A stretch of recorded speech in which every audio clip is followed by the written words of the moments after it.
নমরুদ ছোটবেলা থেকেই খুব জ্ঞানী বিচক্ষণ ছিলেন এবং মানুষকে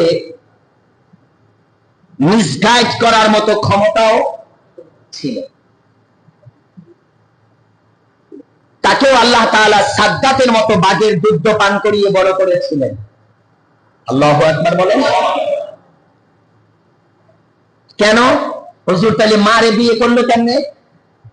ছোটবেলা নমরুদের এমন অবস্থা হয়েছিল যে মায়ের কোলে থাকাকালীনই বাচ্চার সমস্ত চরিত্র সব উল্টা পাল্টা ছিল, ভয়ঙ্কর, খারাপ। যা আপন মা সন্তানকে জংলায় রেখে আসতে বাধ্য হয়েছিল। এবং তিনি বয়স যখন 7-8 তখন থেকেই দ্রুত সন্ত্রাস ছিল, ডাকাত ছিল। এগুলো করতে করতে, ডাকাতি করতে করতে তার একটা দল তৈরি হলো। একবার তিনি দেশের বাদশা ছিলেন নমরুদের বাবা। কে কি ছিল? বাদশা। তার সাথে যুদ্ধ লাগাইয়া দিল। তা যুদ্ধটা লাগলো কিভাবে? ছোট্ট একটি ঘটনায়, খন্ড একটি যুদ্ধ, পুরা রাষ্ট্রীয় ভাবে না। বাবাও জানতেন না এই সন্তান, আপনারা আমার কথা মনে হয় বুঝতেছেন না, জংলায় রেখে আসলে ওই সন্তান যদি ছোট্ট বয়সে 3 মাস 2 মাসের বাচ্চাকে কেউ জংলায় রেখে আসে, ওই বাচ্চার যদি 30-35 বছর বয়স হয়, বাপ মা খবর জানে? বাবাও জানতেন না তিনি আমার সন্তান, নমরুদও জানতেন না তিনি আমার বাবা। আল্লাহর সিদ্ধান্তটা বুঝবেন। নমরুদ ওই খন্ড যুদ্ধে তার বাবার উপরে হামলা করলো, সমস্ত সৈন্যদেরকে হত্যা করলো।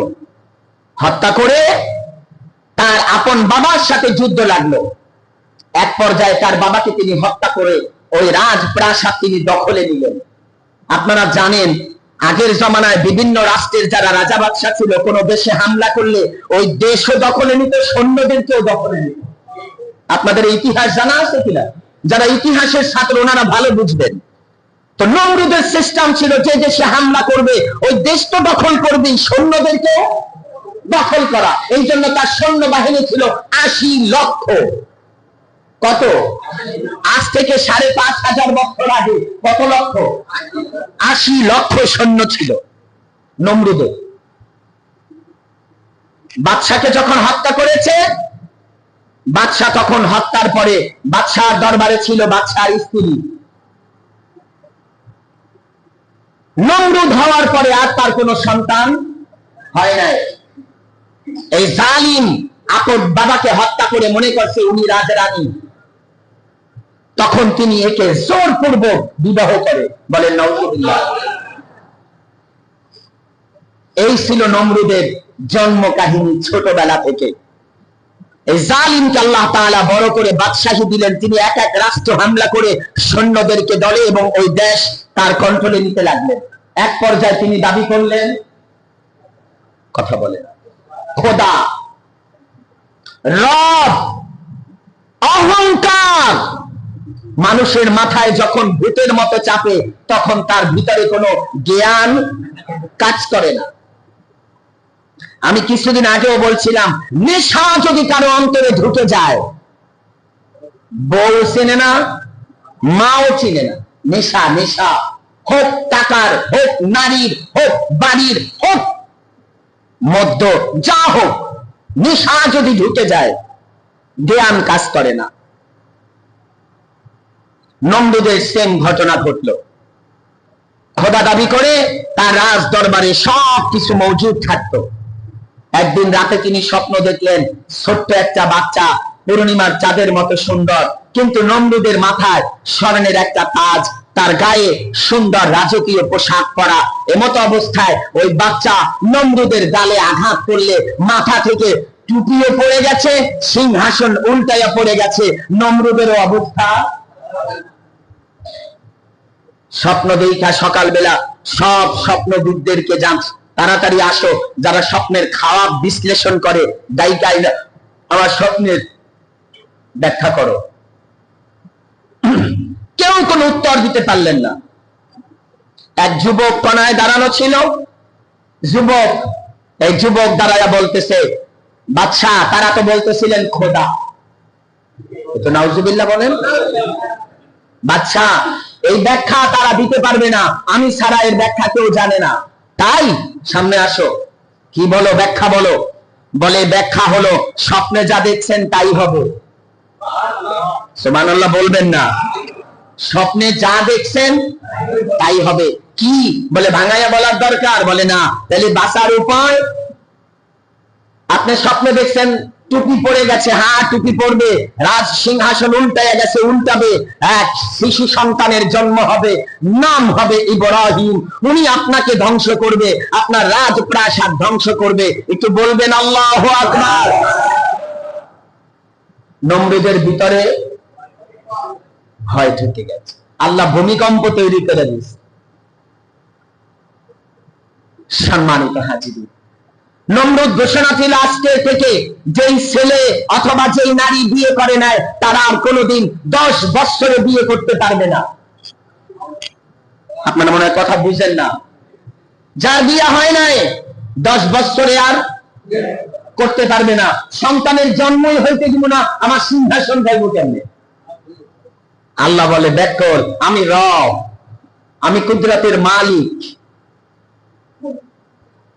আর যারা বিয়ে করেছে আজকে থেকে স্বামীরা জেলখানায় বন্দী থাকবে, নারীরা ঘরের ভিতরে আবদ্ধ থাকবে, প্রতিটা ঘরের সামনে 2 জন সৈন্য থাকবে, স্বামী স্ত্রী মিলন করা আজকে থেকে হারাম, কেউ থাকতে পারবে না। যদি কোনো সন্তান জন্ম হয় ছেলে সন্তানকে হত্যা করা হবে, নারীদেরকে বন্দী করা হবে। বলেন না? আমি সংক্ষেপ করে বলছি বুঝানোর জন্য। ঘোষণা অনুযায়ী তাই হলো, কিন্তু রবের কুদরত।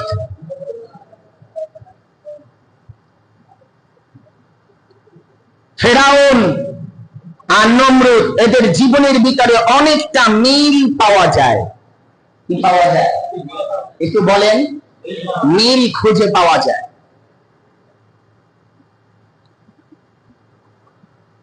নমরুদ ঘোষণা করে দিল আজকে থেকে অবস্থায় থাকবে। নমরুদের দরবারে ইব্রাহিম নবীর চাচা ছিলেন আজর। কি নাম? আবার বলেন। আযারা আতাত্তাখিযু আসনামান আলিহা। কিন্তু আমার দেশে অনেক উলামায়ে কেরাম বলে আজর ছিল ইব্রাহিম নবীর বাবা। না, নাউযুবিল্লাহ। কোন নবী রাসূলদের পিতামাতা আল্লাহ কখনো মুশরিক বানান নাই। আল্লাহ সমস্ত নবী রাসূলদের জন্ম পৃথিবীতে আসছে মুমিন মা এবং মুমিন বাবার মাধ্যমে। আল্লাহ পৃথিবীতে নবী রাসূলদেরকে পাঠাইছে। বলেন সুবহানাল্লাহ। ইব্রাহিম নবীর পিতার নাম ছিল তারেক। কি নাম? তারেক। কিন্তু চাচার নাম আজর। এটা কোরআনে আসছে যে ইব্রাহিম নবীর পিতা, কিন্তু না, মক্কা মদিনা আরব কান্ট্রি গুলোতে চাচাকেও ওয়ালিদা সম্বোধন করা হয়, বাবা সম্বোধন করা হয়। একটু বলেন কাকে কাকে? আপন চাচাদেরকে বাবার মর্যাদা দেওয়া হয়। এই জন্য ওনার জন্ম যেখানে বেবিলন, ইরাক,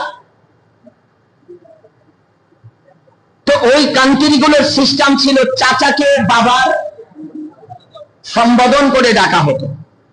আর একটা কথা মনে রাখবেন, অনেক সময় যদি চাচার মর্যাদা দাম বেশি বেড়ে যায় তখন ভাতিজা হোক ভাগিনা হোক তাদেরকেও চাচার নামে ডাকা হয়।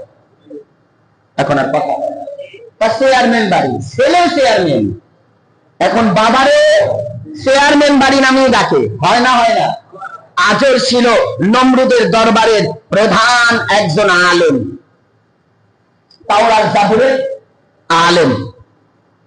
এই জন্য তার নামটা কোরআনে চলে আসে।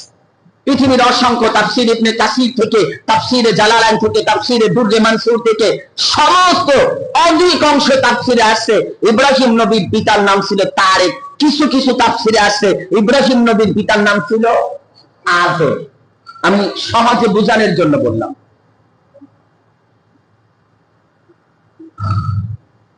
তাকেও যখন জেলখানায় বন্দী করা হলো, একদিন রাতের বেলা ইব্রাহিম নবীর পিতা স্বপ্নে দেখলেন তারেক স্বপ্নে দেখলেন তার স্ত্রী তার কাছে আসছেন, খুব সুন্দর একটা ওয়েদার, পরিবেশটা সুন্দর। স্বপ্ন ভাঙার পরে তাকায়া দেখে জেলখানার দরজা খোলা। সুবহানাল্লাহ বলবেন না? স্বপ্ন ভাঙার পরে ওইটা দেখে কি জেলখানার দরজা খোলা। কি রে, দারোয়ান কয়েদির এরা গেল কই? বাহিরে মুখ দিয়ে তাকায়া দেখে দারোয়ান। একটু বাহিরে বাইর হইয়া দেখে সামনের গেটের সামনেও দারোয়ান নাই। তিনি আরেকটু বের হলেন। এভাবে বের হতে হতে 7টা বা 8টা দরওয়াজা, সবগুলো পারি হয়ে ওপারে যখন বের হলেন দেখলেন কোন সৈন্যরা নাই। তিনি আস্তে আস্তে সুন্দর ওয়েদার পরিবেশ দেখে স্ত্রীর দিকে রওয়ানা। যেতে যেতে স্ত্রীর কাছে পৌঁছালেন। আল্লাহ তাআলা রাত্র এক জায়গায় থাকার ব্যবস্থা করলেন। ওই রাতেই ইব্রাহিম নবীর জন্ম দিলেন।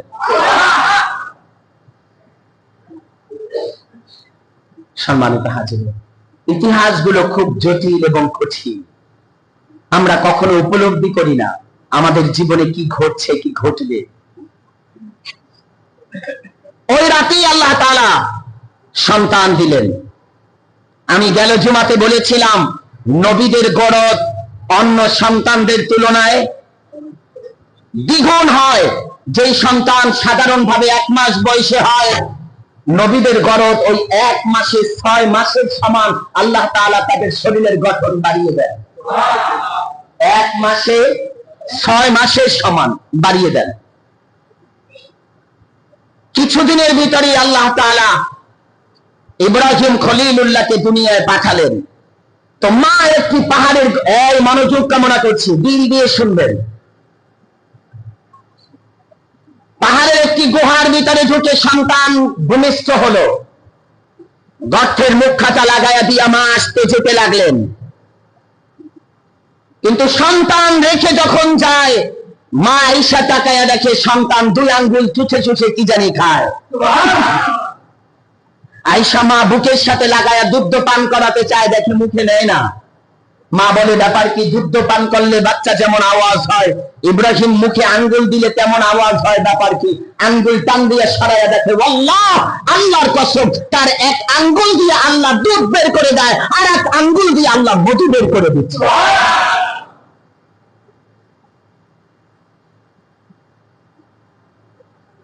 ইব্রাহিম নবীর পিতা তারেক, তার কাছে যখন ঘোষণা আসলো সন্তান হয়েছে, এটা উনি তো রাজ দরবারের কাজে ব্যস্ত, কথা কি আপনারা বুঝতেছেন? সন্তান হয়েছে, তিনি আসলেন যে ছেলে না মেয়ে গিয়ে দেখি, একটা নজর দেখব। ছেলে হলে নমরুদের কাছে নিয়ে যাব, আর মেয়ে হলে রেখে দিব। যখন পাহাড়ের গর্তের ভিতরে ঢুকছে, পাহাড়ের গর্তটা মুখ খাঁচা সরাইয়া বাচ্চার দিকে তাকানোর সাথে সাথে আল্লাহ বাবার অন্তরে মহাব্বত তৈরি করে দিয়েছে। এখন বাচ্চা যে নমরুদের কাছে নিবে, কথা বলে না, না পারতেছে না। প্রতিটা বাবারই মায়া থাকে, কিন্তু আল্লাহ যখন পয়দা করে দেয় ওটা আলাদা মায়া হয়, কথা বলে না। ইউসুফ নবীর জন্য বাবা 40 বছর কান্না করেছে। আপনারা কি আমার কথা বুঝেন? কাঁদতে কাঁদতে চক্ষু অন্ধ হয়ে গেছে, চোখে দেখতে পাচ্ছিলেন না, চক্ষু সাদা হয়ে গিয়েছিল। আমাদের সন্তান সমাজেও তো বহু বাবা সন্তান হারায়, 3 মাস 6 মাস কান্দে, এরপরে শেষ, বছরে 1-2 বার মনে পড়ে, কথা বলেন না কেন? আর ইউসুফ নবীর পিতা প্রতিদিন কান্না করতেন, নামাজ পড়ে দোয়া করতেন, অপেক্ষা করতেন, পাহাড়ের টিলায় যে দাঁড়িয়ে থাকতেন সন্তানের অপেক্ষায়। মায়া সব একরকম হয় না, আল্লাহ কখনো কখনো মায়া অতিরিক্ত বাড়ায়া দেন। যখন তারেকের অন্তরে মায়া হলো, তিনি বাচ্চার মুখ দেখে বাচ্চার কপালে চুমো দিলেন। এখন আর বাচ্চা তিনি দিবেন না, একটু সুবহানাল্লাহ বলেন। বাচ্চা আর দিবেন না, বাচ্চা বড় হতে লাগলেন। আল্লাহ তাআলার কুদরত বোঝা বড় গায়েব। রাজ দরবারের কার্যক্রমের কারণে তারেক বাবা তিনি সন্তানের সাথে দেখা করতে সময় পেতেন কম। আজর যিনি ছিলেন তার চাচা যান, তিনি বেশি সময় দিতেন, লালন পালন করতেন। এই জন্য তার তিনি রাজ দরবারে থাকার কারণে আজর তিনি মূর্তি বানাতেন মাটি দিয়ে। কি বানাতেন একটু সবাই বলেন। তখন মূর্তির একটা প্রচলন ছিল। ঘরে, কামরায়, আলমারিতে যত গোপন জায়গা তত গোপন জায়গায় মূর্তি থাকতো। মূর্তিগুলা বানায় বাজারে বিক্রি করতো। তার মানে খোদাও তাদের বিক্রি। কথা কয় না। মাটি দিয়া নিজে বানায়, নিজে রং করে, নিজে বাজারে নিয়ে বিক্রি করে, দাবি করে খোদা। এর মধ্যে ব্যাককল হতে পারে? জ্ঞান কত কম হলে এ ধরনের কথা বলতে পারে আমার বুঝে আসে না। ইব্রাহিম নবী ছোট্ট বাচ্চা, আজর বলতেছে আজকে তোমাকে বাজারে নিয়ে যাব দেখার জন্য, মেলায়। ঠিক আছে চলেন। তো মেলায় যাওয়ার সময় এই যে এগুলো নিয়ে টিয়ে গেছে, এখন বাজারে যখন দাম নিতে আসবে তাকে বসায় রেখা, যখন চাচা যান একটু দূরে গেছেন, এখন লোকজন আইসা বলে তোমার এটার দাম কত? বলে তুমি তারে জিগাও। ওনা খোদা দাবি করে, ওরে জিগাও ওর দাম কত। আল্লাহু আকবার বলবেন না? এখন লোকজনে বলে কি বলো তুমি, এই মাটির মূর্তি কি কথা বলতে পারে? যে কথা বলতে পারে না সে আবার খোদা হয় কেমনে? ছোটবেলা থেকে আল্লাহ তাকে জ্ঞান প্রজ্ঞা বাড়িয়ে দিয়েছে। আরেকদিনের ঘটনা, আজর বলতেছে আজকে তুমি নিয়ে যাইবা। বলে ঠিক আছে। তো রাস্তা দিয়ে যাওয়ার সময় প্রতিটা মূর্তির গলায় রশি বাঁধছে। কথা কয় কি বাঁধছে? আপনারা রশি না শুনলে দড়ি তো কিনে রশি বা দড়ি বাঁধছে, বান্ধা টানে আর নিয়ে যায়। এখন মাটির মূর্তি রাস্তা দিয়ে হাইটা টাইনা নিয়ে গেল, ওটা কি হাত পায়ের অবস্থা ঠিক থাকে? বাজারে নেওয়ার পরে সব কি, কোনোটার হাত নাই, পাও নাই, কোনোটাই। এখন বাজারে নিচে পড়ে কেউ কিনে না, সেই মূর্তি কার? বলে এটা তো আজরের। আজরের মূর্তিটা তো খারাপ হয় না, কেউ আর কিনে নাই, বাড়িতে সব ফেরত নিয়ে গেছে। আজর বলতেছে কিরে বাবা, মূর্তি বিক্রি করতে পারিস না? আব্বা চাচা যান বিক্রি তো করতে পারি নাই। কেন? বলে সবটির হাত পা ভেঙে গেছে। কেমনে? অনেক করছি, তুই তাড়াতাড়ি হাইটা যা বাজারে, আমার কষ্ট হয়, হাঁটে না, তাই গলায় রশি বেঁধে টাইনা দিচ্ছি, কিন্তু টানার সময় ভেঙে গেছে। আল্লাহু আকবার বলেন। আল্লাহ তাআলা তাকে জাতির পিতা বানাবেন। সম্মানিত হাজিরিন, ঘটনা তাই ঘটলো। একদিন গোটা এলাকার ভিতরে, বেবিলনের ভিতরে শ্রেষ্ঠ একটি মিলন মেলা এটি হলো মেলা। সেখানে সবাই গেল। ইব্রাহিম খলিলুল্লাহ ওই মূর্তির যেখানে মূল তাদের ইবাদতগাহ, তাদের ওখানে ঢুকে সব ছোটখাটো মূর্তিগুলারে কুড়াল দিয়া ভাইয়া লাস্টে কুড়ালটা ওই বড় মূর্তিটার কাঁধের উপরে ঝুলাইয়া রাখছে। আল্লাহু আকবার বলে। কোনটা? কথা কয় না। বড়টার কাঁধে। মেলা শেষ, সবাই যখন ইবাদত গায়ে গেলেন, গিয়ে দেখলেন যে তাদের একজনও খোদার জীবিত নাই, সব শেষ। কারো সিনা, কারো গলা, কিন্তু বড়টার কাঁধের উপরে কি? এলাকার মানুষজন বলে এই কাজ ইব্রাহিমের। দেখো, ইব্রাহিম খলিলুল্লাহকে ডাকা হলো। ইব্রাহিম খলিল বললেন এই কাজ আমি করছি কিনা এটা আমাকে কেন জিজ্ঞাসা করেন? যার কাঁধের উপরে কুড়াল তারে জিজ্ঞান। এটা সুবহানাল্লাহ আসতে বলেন। এলাকার মানুষ কয় তুমি কি পাগল নাকি? এই মূর্তি কি কথা বলতে পারে? তার যে কথা বলতে পারে না সে আবার খোদা হয় কেমনে? হয় ও মারছে নাইলে কথা কইব।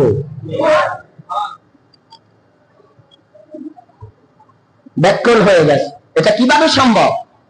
তখন নমরুদ উপলব্ধি করলেন না, একে এইভাবে দমানো যাবে। তখন তিনি হিকমত করে আগুনের কুণ্ডলী তৈরি করলেন, যা আপনারা জানেন। আমি শুধু একটু করে টাচ দিচ্ছি আপনাদের অন্তরে, যাতে কিছুটা হলেও আল্লাহ তাআলার প্রতি কৃতজ্ঞতা তৈরি হয় এই নাফরমানদের জীবনী শুনে।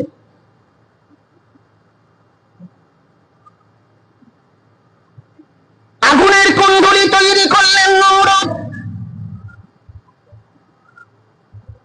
3 মাইল লম্বা, 3 মাইল পাশ চরক গাছ বাঁধলেন, যার উপর ইব্রাহিম খলিলকে বসায়া আগুনে নিক্ষেপ করবেন। কারণ উপর দিয়ে যদি পাখি উড়ে যেতেন, ওই পাখিটাও আগুনের তাপে জমিনে পড়ে যেত। এত আগুন উত্তপ্ত করেছিলেন, লাকড়ি দিয়ে জ্বালিয়ে দিয়েছিলেন। সেখানে ফেলানোর জন্য চড়ক গাছের উপরে যেই মাত্র উঠায়, এই মাত্র এমন সময় তাকায়া দেখে চড়ক গাছ তারা নাড়াতে পারে না, দুলাতে পারে না। রশি ছাড়বেন, ছাড়তে পারছেন না, নড়াচড়াও করতে পারেন না। ব্যাপার কি, কারণ কি? কিছুক্ষণ পরে শয়তান ইবলিস আইসা ডেকে বলে, নমরুদ, আজ থেকে যদি কিয়ামত পর্যন্ত চড়ক গাছ নড়াচড়া করাও, কিয়ামত পর্যন্ত পারবে না। কারণ কি, ব্যাপার কি জানোনি? আমি লক্ষ্য করে তাকায়া দেখলাম আল্লাহ তাআলার রহমতের ফেরেশতারা চড়ক গাছ ধরে রেখেছে, তাই তো চড়ক গাছ নাড়ানো সম্ভব হয় না। তাহলে কিভাবে সম্ভব? ইবলিস বলতেছে একটা কারণে সম্ভব। যদি এই জায়গায় নারীদেরকে উলঙ্গ করে যদি নাচানাচির ব্যবস্থা করা হয়, রহমতের ফেরেশতা চলে গেলে তারপরে যদি তাকে তোমরা ফালাতে পারো, যেমন কথা তেমন কাজ করা হলো। নারীদেরকে উলঙ্গ করে সেখানে নাচানাচির ব্যবস্থা করলে, মদ্যপানের ব্যবস্থা করলে, রহমতের ফেরেশতা যখন চলে যায় তখন ওই চড়ক গাছের রশি কেটে দিবে, কিন্তু তাও দেখে চড়ক গাছ নড়ে না। নমরুদ বললেন, ব্যাপার কি?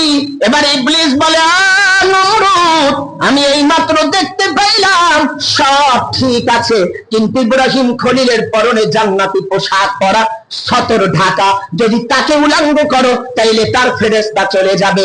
যখন ইব্রাহিম খলিলুল্লাহকে উলঙ্গ করবে, এই অবস্থায় খলিল ডেকে বলে, আল্লাহ, তুমি আমাকে বেইজ্জতি করো, আগুনে ফালাও, কোনো বাধা নাই, কিন্তু আমাকে মানুষের সামনে উলঙ্গ করিও না, লজ্জার স্থানকে হেফাজত করো। এই অবস্থায় যখন আল্লাহ তাআলার কাছে দরখাস্ত জানায়, আমার আল্লাহ ডাক দিয়া বলে, জিবরাইল রে, তাড়াতাড়ি জান্নাতি কামরা থেকে আমি আল্লাহ ইব্রাহিম খলিলের জন্য জান্নাতি একটা পোশাক পাঠাইয়া দিলাম। নমরুদ জামাটা খোলার আগে আমি আল্লাহ জান্নাতি পোশাকটা তাকে পরাইয়া দিতে চাই। যে পোশাকটা আমার আল্লাহ তাআলা তার পরবর্তী পয়গম্বর হযরত ইউসুফ নবীকে যখন তার 10 ভাইয়েরা কূপের ভিতরে ফালায়, আল্লাহ তাআলার পয়গম্বর তার আব্বাজান তার ওই মাদুলির ভিতরে, তাবিজের ভিতরে, কবজের ভিতরে হযরত ইউসুফ নবীর জান্নাতি জামাটা দিয়ে দিয়েছিলেন। জামা এত ছোট যে মাদুলির ভিতরে দিয়ে দিয়েছিলেন। একটু বলবেন আল্লাহু আকবার। আল্লাহ পরবর্তীতে এই পোশাক ইউসুফ নবীকে দান করেছিলেন। ইব্রাহিম খলিলুল্লাহ, ইসমাইল জাবিহুল্লাহ, এইভাবে বংশধারায় আল্লাহ তাআলা হযরতে ইউসুফ নবীকে এই জান্নাতি পোশাকটা দান করেছিলেন। আগুনের ভিতরে ফেলাইয়া দিলেন, ধাউ ধাউ করে আগুন জ্বলছে। আল্লাহ তাআলা সাথে সাথে জানায়া দিলেন, কুলনা ইয়া নারু কুনি বারদা সালামান আলা ইব্রাহিম, এই আগুন, আমি আল্লাহ তাআলা তোমাকে আদেশ করে জানায়া দিলাম, আমার ইব্রাহিমের জন্য এমন ঠান্ডা না, এমন গরম না, শীতাতপ নিয়ন্ত্রিত না, ঠান্ডা না গরম, এমন বানায়া দিবা, বেশি ঠান্ডা হলে আমার খলিলের ঠান্ডা লেগে যাবে, বেশি গরম হলে বন্ধুর কষ্ট হবে। আমি আল্লাহ এমন ভাবে আগুনের কুণ্ডলিটা একটা জান্নাতের বাগান বানায়া দিলাম, যেন আমার খলিলের একটা জামায়ও আঘাত না লাগে, যেন একটা শরীরের পশমেও যেন আঘাত না লাগে। একটু চিৎকার মেরে বলা যাবে আল্লাহু আকবার।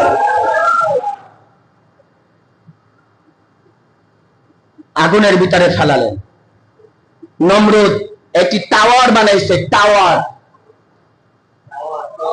উঁচু জায়গা, আগুনে কেমনে জ্বলে কেমনে পুড়ে দেখবো।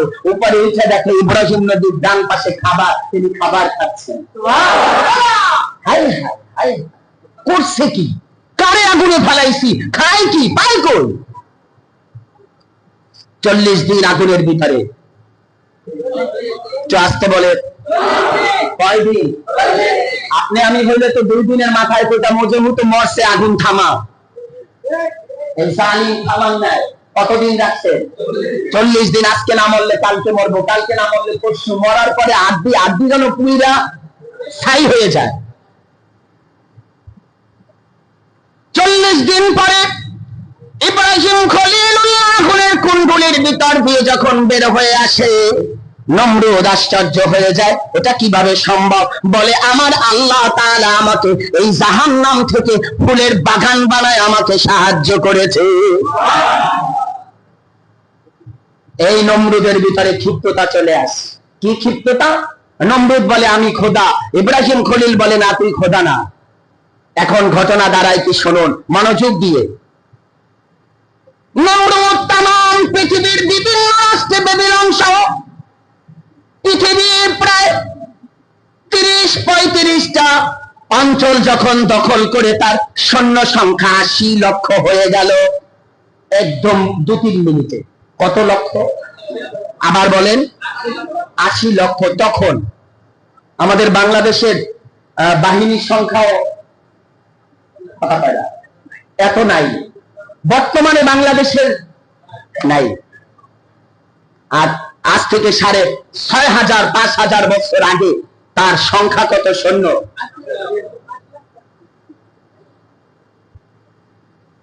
তিনি ঘোষণা দিলেন যে দুনিয়ায় তো আর কোন অঞ্চল বাকি নাই যা আমি দখল করি নাই। এখন ইব্রাহিম বলে তার খোদা নাকি উপরে থাকে, তা আমি তার খোদার ওই উপরের জায়গাও দখল করব। আরো আসতে বলেন। জালিম তো জালিমের একটা সীমা আছে। উপরে নাকি নমরুদের ফেরাউন ইব্রাহিম খলিলুল্লাহর আল্লাহ থাকে, তার ফেরেশতারা, আমি তাদের সাথে যুদ্ধ করব, আমার সৈন্য সংখ্যা কম নাই।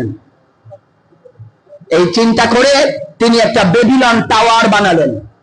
টাওয়ার, এই টাওয়ারের উপরে শকুন পাখি চিনেন? শকুন, শকুন, এই শকুন তিনি লালন পালন করলেন দীর্ঘ 40 বছর। শিকারী বানালেন।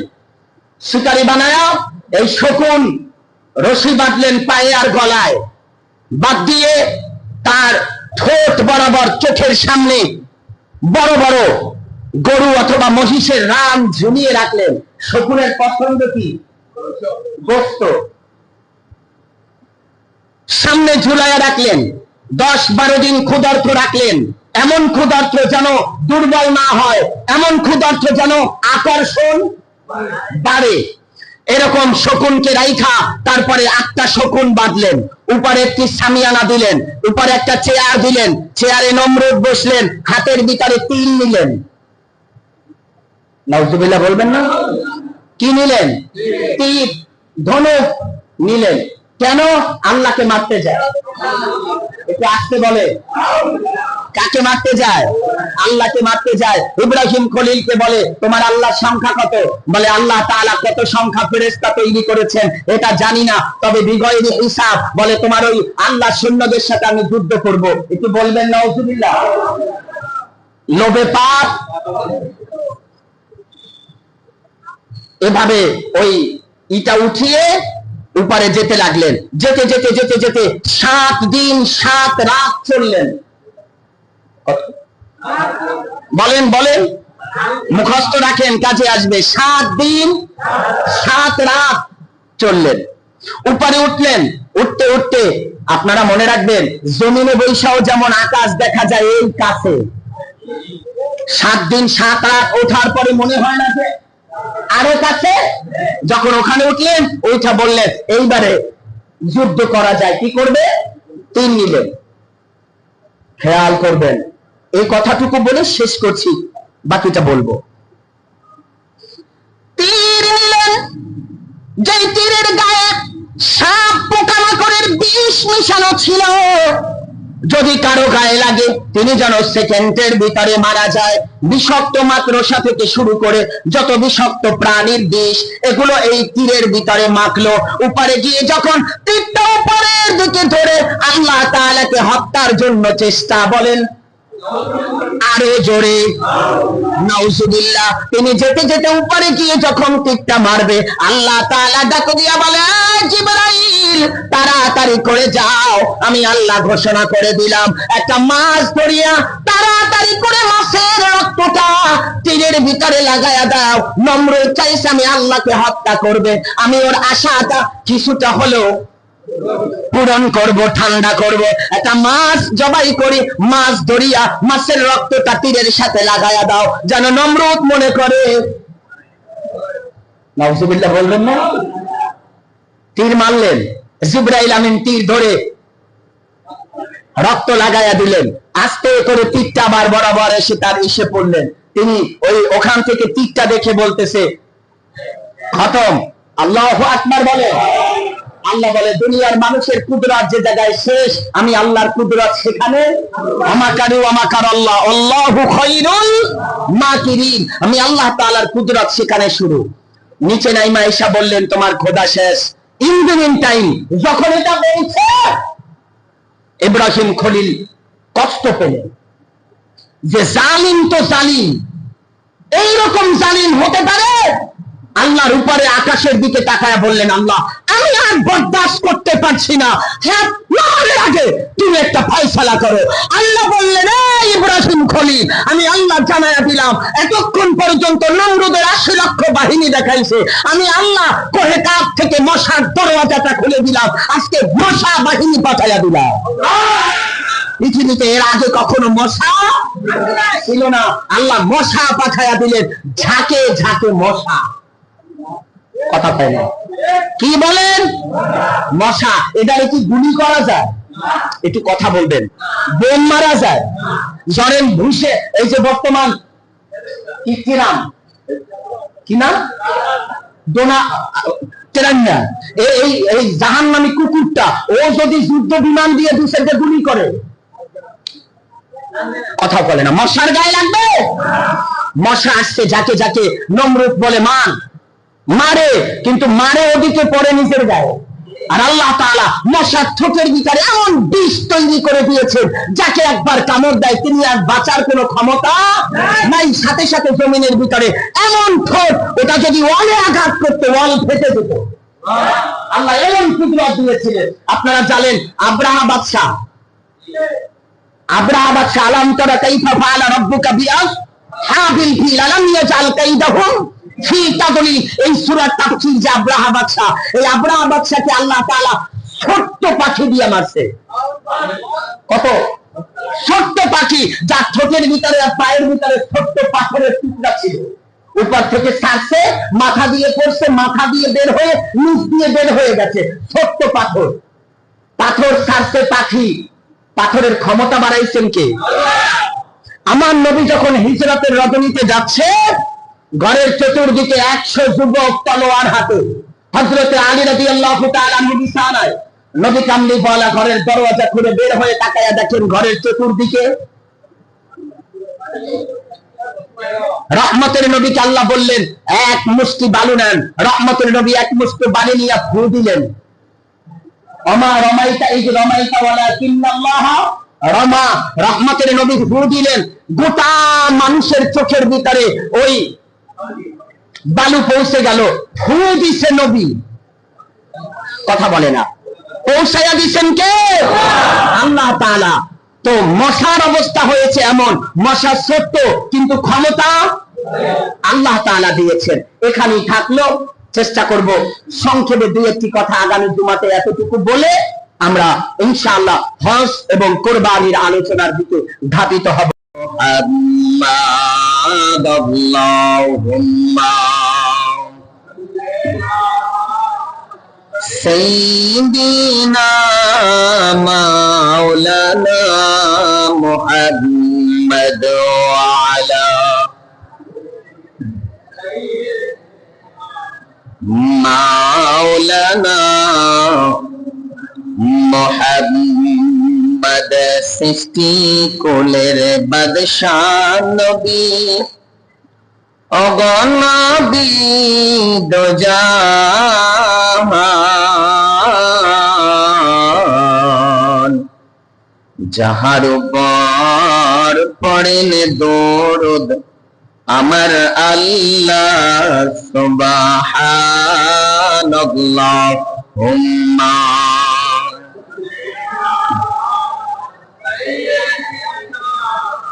মাওলানা মুহাম্মদ ওয়া আলা মাওলানা মুহাম্মদ। আল্লাহ আল্লাহ আল্লাহ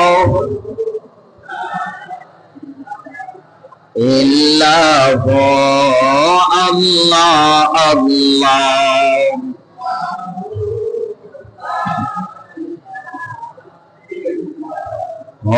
গুনাহগারের গোনা ঝাড়ে নবী দরুদে আপনার, রোজ হাসরে পার করিবেন উম্মতে গুনাহগার নবীজি আল্লাহ আল্লাহ।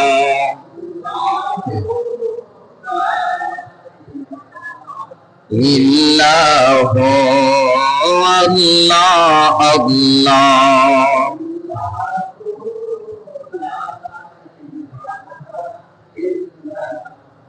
মুআজ্জাজ মুহতারাম সম্মানিত এ যুগের শ্রেষ্ঠ সন্তান উলামায়ে কেরাম, দূরে দারাজ থেকে আগত, দূর দূরান্ত থেকে আগত আল্লাহ প্রেমিক, রাসূল প্রেমিক, কোরআন এবং সুন্নাহ প্রেমিক, আশিক রাসূল, আমার দাড়ি পাকা মুরব্বী বাবারা, সামনে উপস্থিত স্কুল মাদ্রাসা কলেজের চাকরিজীবী ব্যবসায়ী নওজোয়ান কলিজার টুকরা যুবক ভাইয়েরা, পর্দার অন্তরালে মাইকের আওয়াজ শ্রবণরত পর্দানিশীন অবলা সরলা আবেদা সালেহা জান্নাতি মা ও বোনেরা, সকলের খেদমত আমি গুনাহগারের সালাম ও মোবারকবাদ সকলেই গ্রহণ করুন। আসসালামু আলাইকুম ওয়া রাহমাতুল্লাহি ওয়া বারাকাতুহু।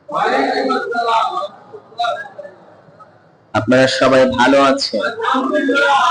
আলহামদুলিল্লাহ। আল্লাহ তাআলা আমাদের সকলকে 24 ঘন্টা ভালো রেখে, সুস্থ রেখে, তার ইবাদত রাসূল আরবের সুন্নাত তরিকায় চলার তৌফিক এবং সুযোগ দান করুন। সম্মানিত হাজিরিন, ধারাবাহিকভাবে কয়েকটি জুমা, আজকের ৪র্থতম জুমা, আলোচনা চলছে যুগে যুগে যারা আল্লাহ তাআলার নিয়ামত পেয়ে শুকরিয়া আদায় করেছে, আল্লাহ তাআলা তাদের নিয়ামত কিভাবে বাড়িয়ে দিয়েছেন, আর যারা নাশুকরি করেছেন, নাফরমানি করেছেন, আল্লাহ তাআলা তাদেরকে কিভাবে ধ্বংস করেছেন, এই বিষয়ের উপরে গেল জুমাতে আলোচনা ছিল ফেরাউন পর্যন্ত। কি পর্যন্ত? ফেরাউন। ফেরাউন ছিল একজন জালিম বাদশা। পৃথিবীতে 4 জন, সূর্য যেখান থেকে উঠে সূর্য যেখানে ডুবে, এই এরিয়াতে 4 জন বাদশা শাসন করেছে। কতজন? 4 জন। 2 জন হলো মুসলমান আর 2 জন হলো কাফের। বলেন, 2 জন হলো কাফের। মুসলমানদের ভিতরে 2 জন, একজন হযরতে নবী সুলাইমান আলাইহিস সালাম আর একজন বাদশা যুলকারনাইন, বা যাকে সিকান্দার বাদশা হিসাবেও চীনে বাহির কান্ট্রি গুলোতে আলেকজান্ডার যাকে বলা হয়। আর 2 জন কাফের। কাফেরদের ভিতরে একজন হলো বাদশা নমরুদ আর একজন হলো বখতে নসর। দ্বিতীয় বর্ণনায় পাওয়া যায় ফিরাউন। কে বলেন? ফিরাউন, এই জালিম বাদশা। তো আমি গেল জুমাতে ফেরাউন সম্পর্কে কিছু কথা আপনাদের সামনে তুলে ধরেছিলাম। ফেরাউনের জন্ম কিভাবে, পৃথিবীতে আসার পরে কি করেছেন, আল্লাহ তাকে কি শাস্তি দিয়েছেন, আপনাদের সামনে কিছুটা তুলে ধরার চেষ্টা করছিলাম জন্ম থেকে। আমি আজকে তার মৃত্যুটা এবং নমরুদ, পৃথিবীর যে জালিম বাদশা ছিল, এই জালিম সম্পর্কে কিছু তথ্য আপনাদের সামনে তুলে ধরবো। আমা তাওফীকি ইল্লা বিল্লাহ। ফেরাউন দাবি করেছিল আনা রাব্বুকুমুল আলা, আমি যেমন তেমন খোদা না, আমি তোমাদের বড় খোদা। নাউজুবিল্লাহ বলে, আমি তোমাদের বড় রব। নমরুদও একই রকম দাবি করেছিলেন। নমরুদ ছিলেন ফেরাউনের আগের। বলেন, নমরুদ ছিল ফেরাউনের আগের। ইব্রাহিম খলিলুল্লাহ, ইসমাইল জাবিহুল্লাহ, ইসহাক পয়গম্বর, ইয়াকুব পয়গম্বর, আইয়ুব পয়গম্বর, ইউসুফ পয়গম্বর, মুসা পয়গম্বর, মানে ইব্রাহিম খলিল থেকে 10 পুরুষ পরে, 10 পুরুষ আগে, 10 নবী আগের জালিম ছিল নমরুদ। কয় পুরুষ? 10 নবী আগে। আর ফেরাউন ছিল 10 জন পয়গম্বরের, এজন্য নমরুদ ছিলেন আগে। দুজনই একই রকম দাবি করেছেন। ফেরাউনের লাস্ট পরিণতি আপনাদের সকলের জানা। আল্লাহ তাআলা তাকে সাগরে ডুবিয়ে ডুবিয়ে, কথা বলে না, মেরেছেন। অথচ তিনি দাবি করছে কি? খোদা। বলেন কি দাবি করছে? রব। আল্লাহ বলে যে রব হয় সে কি কখনো ডুবে মরে? সুবহানাল্লাহ বলে না। আমি আল্লাহ তোর মতো আহাম্মককে ডুবাইয়া ডুবাইয়া মায়েরা তাম পৃথিবীর মানুষদের কাছে আমি আল্লাহ তাআলা একটা নিদর্শন, একটা উপমা রেখে দিলাম যে খোদা আমি আল্লাহ ছাড়া আর কেউ হতে পারে না। মুসা কালিমুল্লাহ যখন 6 লক্ষ উম্মত নিয়ে রওয়ানা, ফেরাউন তখন 8,60,000 তার সৈন্যবাহিনী নিয়ে মুসা নবীকে ধাওয়াও করেছিলেন। মুসা কালিমুল্লাহ তিনি সাগরের কিনারায় এসে তার হাতে ছিল লাঠি। কি ছিল? লাঠি। যে লাঠি আল্লাহ তাআলা এত ক্ষমতা দিয়েছেন, যদি লাঠিটা জমিনে গেঁথে দিতেন তাহলে ওই লাঠি গাছ হতো, গাছ হয়ে পাতা হয়ে মুসা নবীকে ছায়া দিত সেকেন্ডের ভিতরে। ওই লাঠি যদি মাটিতে কখনো গেড়ে দিতেন, তার যদি ক্ষুধা লাগতো, মুসা নবী লাঠি মাটিতে গেড়ে দিতেন, ওটা তাজা হতো, ঠালপালা হতো, ফুল হতো, ফল হতো। মুসা কালিমুল্লাহ খাবার খেতেন, আবার লাঠি লাঠি হয়ে যেতেন। আল্লাহ তাআলা এমন এক কুদরতি লাঠি তাকে দান করেছিলেন। লাঠি দিয়ে যদি পাহাড়ে আঘাত করতেন, পাহাড় থেকে আল্লাহ তাআলা ঝর্ণা প্রবাহিত করে দিতেন। লাঠির এত ক্ষমতা। ওই লাঠি দিয়ে যখন সাগরে আল্লাহ তাআলার পয়গম্বর পিটান দিলেন, তো আল্লাহ তাআলা 12টা রাস্তা বানালেন। কয়টা? একটু জোরে। 12টা রাস্তা। 12টা কেন? একটা হলেই তো যেতে পারত না। বনি ইসরাইল গোত্রে 12টা দল ছিল। কয়টা? 12টা। মুসা নবীর আপন ভাই 2 জন, ইউসুফ নবী। কয়? একটু বলেন। ইউসুফ নবীর আপন ভাই 2 জন, ইউসুফ নবী আর বনিয়ামিন, যাকে বেনিয়ামিন বলা হয়। আর 7 ভাই হলো 10 জন। বলেন কয়জন? 10 জন। এই 12 জনের কারণে 12টা গোত্র হয়েছিল। এই জন্য মুসা কালিমুল্লাহ ইউসুফ নবীর বংশধরে। তাই গোত্র কয়টা ছিল? 12টা। রাস্তা কয়টা হয়েছে? 12টা। শুধু রাস্তা হয় না, কোন রাস্তা দিয়ে কারা যাবে সাইনবোর্ড টানানো হয়ে গেছে, ওই রাস্তা দিয়েই তারা রওনা দিয়েছেন।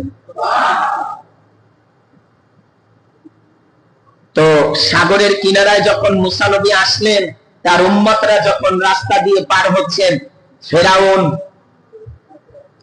পিছনে ধাওয়া করতে করতে কিনারায় আসে। আয়েশা তাকায়া দেখে মুসা নবী যায়। এখন ফেরাউন দাবি করছে কি? রব, খোদা। এখন বড় কিছু বলা লাগবে তো, কথা বলে না, কিছু বলতে হবে না। এখন ফেরাউন বলতেছে, এই আমার সৈন্যরা দেখো, মুসারে রাস্তা বানাইয়া দিছি, ও ওপার যাইবো, ওরে ওপারে গিয়া ধরবো। নাউযুবিল্লাহ। আল্লাহ তাআলা কয় আসো, ওপারে আসলেই তো তোমার সাথে মোলাকাত হবে, আসো। ফেরাউনের ভিতরে ভিতরে ভয় তৈরি হয়ে গিয়েছিল, যদি আমি এই মুহূর্তে সাগরের কিনারায়, ভূমধ্য সাগরের কিনারায় যাই, হয়তো এই রাস্তা মুসা আর আল্লাহ বানায়া দিছে, আমি যদি যাই হয়তো আমি ডুবে যাব। তাই তিনি ভয় পাচ্ছিলেন। এমন সময় আল্লাহ জিবরাইলকে পাঠায়া দিলেন, জিবরাইল, একটা মহিলা ঘোড়া নিয়ে তুমি আগে আগে রওনা দাও। কারণ ফেরাউন যেই ঘোড়ার পিঠে ছিল, এটা ছিল পুরুষ। কি ছিল? পুরুষ ঘোড়া। জিবরাইল আমিন যখন মহিলা ঘোড়া নিয়ে সামনে সামনে যাচ্ছে, পুরুষ ঘোড়া দেখলেন যে আমার সামনে একটা মহিলা ঘোড়া। সুবহানাল্লাহ বলবেন না? ওই পুরুষ ঘোড়া জিবরাইল আমিনের ঘোড়াকে ফলো করে তিনিও রওনা দিলেন। রাস্তা দিয়ে যখন কিছু দূর মুসা কালিমুল্লাহ পিছনের দিকে তাকায়া বলে, আল্লাহ, এই তো দেখা যায় ফেরাউনের দল আমাকে ধরে ফেলবে। আল্লাহ কয়, পয়গম্বর, চিন্তার কোনো কারণ নাই, আপনি পার হয়ে যান, বাকি ফয়সালা আমি আল্লাহ তাআলা করব। মুসা কালিমুল্লাহ সাগর পার হয়ে যখন ওপার চলে যায়, ফেরাউনের দলবল যখন সাগরের মাঝখানে যায়, আল্লাহ তাআলা জানায়া দিলেন, রাস্তা আমি আল্লাহ এতক্ষণ মুসা কালিমুল্লাহর জন্য উন্মুক্ত রাস্তা বানায়া দিছিলাম, এখন আমি আল্লাহ রাস্তা বন্ধ করে দিলাম, পিছন থেকে পানি দিয়ে আমি আল্লাহ সব ধ্বংস করে দিলাম। এখন আর রাস্তা রাস্তা নাই, পানি দিয়ে ডুবে যাচ্ছে। ফেরাউন তখন পানিতে ডুবতেছিলেন। জিবরাইল আমিন আয়েশা ওর কাঁধের উপরে পাও দিয়া যাচ্ছে। আল্লাহু আকবার বলবেন না? আপনারা কি কথা বুঝেন? মানুষ যখন কেউ পানির ভিতরে ডুব দেয়, কোন বন্ধু, কোন পাশের লোক, কোন ছেলে পেলে যদি, অবস্থা কেমন হয় বুঝতেছেন? জিবরাইল আমিন যখন পাও দিয়া ফেরাউনের কাঁধের উপরে যাতা দিচ্ছিলেন, ওই একবার ডুব দেয়, আবার যখন ওঠে ওই উঠা বলতেছে, আমি মুসার খোদার উপরে ঈমান আনবো, এমন কথা বলতেছে। জিবরাইল আমিন সাগরের তলদেশ থেকে এক চিমটি মাটি উঠায়া ফেরাউনের মুখের ভিতরে দিয়া দিছে। একটু বলবেন আল্লাহু আকবার। আল্লাহ ডাক দিলেন, এই জিবরাইল, ফেরাউনের সাথে তোমার শত্রুতা কি? তুমি যে তার মুখে মাটি দিয়ে দিলা? বলে, আল্লাহ, এই জালিম বলছিল, আমি তার কাছে যখন মানুষের সূরত ধরে গেছিলাম, যে যেই খোদা আপনাকে সৃষ্টি করছে ওই খোদা রাজত্ব দিছে, ওই খোদা খাবার খাওয়ায়, ওই খোদা জানের মালিক, মৃত্যুর মালিক, সব কিছুর মালিক, ওই খোদা নাফরমানি করলে শাস্তি কি হওয়া উচিত? তখন ফেরাউন কইছে, তারে ডুবাইয়া ডুবাইয়া মারা উচিত। আল্লাহ ওই দিন বলছে ডুবাইয়া ডুবাইয়া মারা উচিত। এই মুহূর্তে যদি আপনার কাছে বলে, আপনি তো রহমান, যদি তওবা কবুল করেন, আমি তাই মুখে মাটি দিয়ে দিছি যেন তওবা করতে না পারে। বলেন আল্লাহু আকবার। জালিমের মুখে মাটি দিয়ে সেখানে চুবাইয়া চুবাইয়া মারছে। এখনো মিশরে, কথা বলে না, কায়রো জাদুঘরে ফেরাউনের মমি করে রাখা হয়েছে। দুনিয়ার মানুষদেরকে আল্লাহ দেখাবে, দেখ, এতদিন ছিল তাজা মাছ, আমি আল্লাহ শুটকি বানায়া রাখছি। কি বানায়া? খোদা দাবি করলে খোদা কি শুটকি হয়? ওরে মারলে। আমি কথাটা আপনাদেরকে শুধু বুঝাতে চাচ্ছি না, বুঝাতে চাচ্ছি এই যে দুনিয়াতে আল্লাহ তাআলা যার মা দিলেন না, বাবা দিলেন না, ছোটবেলা থেকে আল্লাহ তাআলা তাকে অভাবে রাখলেন, তরমুজ খেয়ে বড় হলেন, গোরস্থানের দারোয়ান ছিলেন, এরপরে আল্লাহ তাআলা যাকে ক্ষমতা দিতে দিতে দিতে দিতে বাদশা বানায়, এই ব্যক্তি যদি আল্লাহর সাথে নাফরমানি করে, তার শাস্তি হওয়া উচিত কিনা বলে? জালিমকে আল্লাহ তাআলা পানিতে চুবাইয়া চুবাইয়া মারলেন, সঙ্গের যত সব। এবার আপনারা বলেন, আমরা কি আল্লাহ তাআলার শুকরিয়া করব না নাফরমানি? সবাই সবাই শুকরিয়া করবেন না নাফরমানি? শুকরিয়া করলে বাড়াবেন কে? নিয়ামত দিবেন কে? কল্যাণ দিবেন কে? শান্তি দিবেন কে? ঈমানি শক্তি বাড়িয়ে দিবেন কে? সম্মানিত হাজির, ফেরাউনকে আল্লাহ চিরতরে ধ্বংস করে দিলেন তামাম পৃথিবী থেকে। আর আমি এখন যার কথাটা বলবো, ইনি ছিলেন নমরুদ। কি নাম? নমরুদ। পৃথিবীর অন্যতম একজন জালিম শাসক, যে জালিম তার আপন মাকে বিয়ে করেছিলেন। আরো আসতে বলেন।